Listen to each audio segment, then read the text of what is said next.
Assessment that involved the economic recovery and growth plan between 2017 and 2020. And to realize our potentials, it was decided that there was a need to build capacities and professionalism in procurement standards, environmental standards, and social standards. And at that point, the federal government decided to engage the World Bank to see how they could develop curriculum to train public and private sector individuals in these three areas. When we talk about social standards, we mean the effectiveness of social standards system, and that improves the quality of life and development in any society. And in Nigeria today, we see extreme poverty, high child and maternal mortality, high and rising unemployment. We have crises across the states in Nigeria. We have internally displaced persons, increasing crime rates, gender-based violence, and all of that. And so it was decided that Nigeria needs to integrate social standards in her operations. The World Bank has an environmental and social framework who deals with social aspects in society, things like labor, protection of vulnerable groups, social inclusion, community health and safety, lands and livelihoods. However, in Nigeria, there are no policies or regulations giving a holistic attention to all these social issues. There's no single point ministry dealing with social impacts and risk management across the country.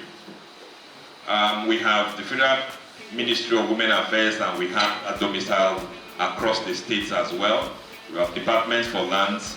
While legal provisions for certain aspects of social impact might be available in different legislations, there is no act of the federal government that pulls together everything like we have in the Environmental Impact Assessment Act that deals with the environment. So the development of capacities and competencies in social standards is a prerequisite to advancement in this sector. When we come to the environment, we just dealt with social. Here we have the Nigerian Environmental Impact Assessment Act, and this overlaps with the World Bank environmental and social policies. However, Nigerian civil servants still lack appropriate skills, knowledge, and expertise in environmental standards. And so we have many projects in Nigeria that don't respect the Environmental Impact Assessment Act. We've tried to do some sort of professionalization, but it's still ad hoc. And so there needs to be a holistic approach to developing capacities of civil servants to be able to handle this Environmental Impact Assessment Act. Then we come to the big one in the room, procurement. Procurement involves selecting vendors, establishing payment terms, strategic vetting of these vendors, and negotiation of contracts and actual purchasing of goods. And so it's about getting value for the money spent. You would agree that a lot of us complain at different levels of government or even as individuals when the contract is awarded by either a state or federal government and you say 30 billion for this road. I don't think they are spending up to that. That is procurement. And so we need to develop systems where we can have value for our money. In procurement today, some of the issues we have are collusion, bid rigging. There are lots of bribes between contractors and officers of government.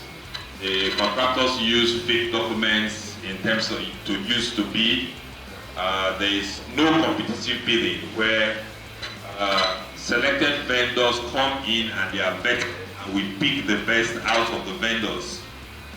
We have conflict of interest. Lots of government officials use fronts to get these contracts, even though the companies are not qualified. Contract splitting, deliberate poor contract management, as well as price inflation.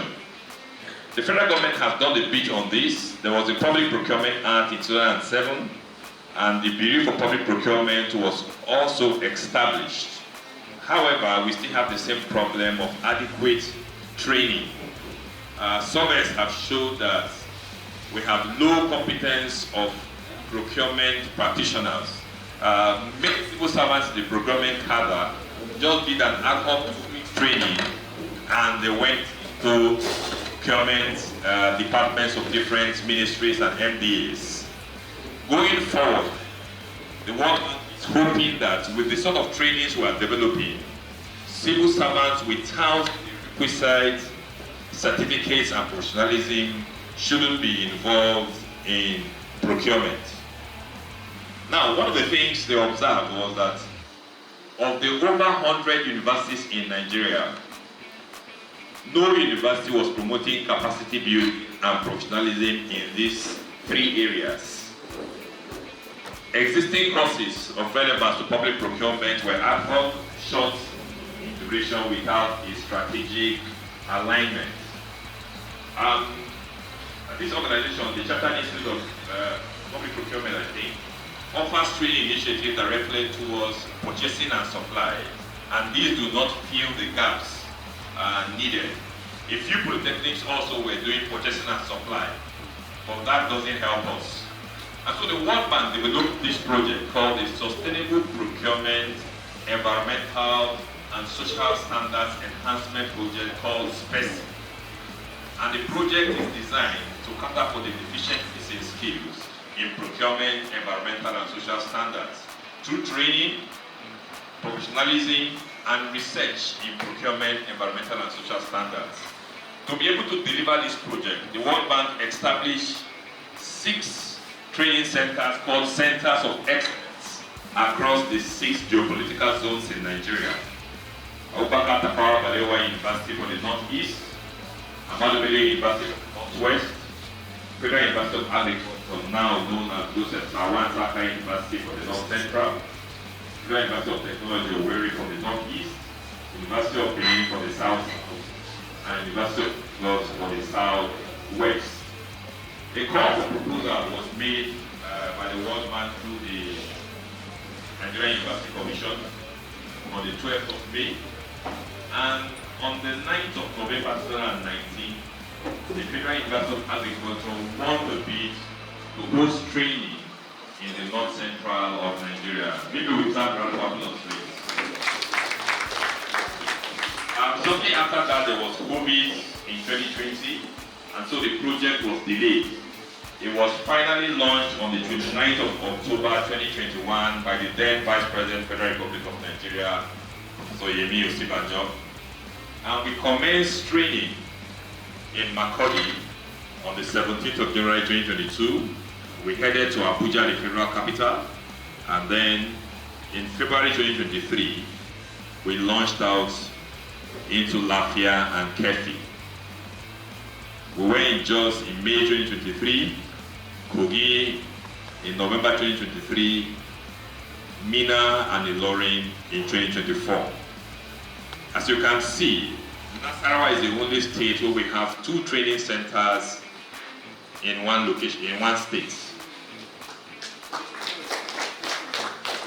To develop capacities, the World Bank and the project delivers trainings in 6 core areas.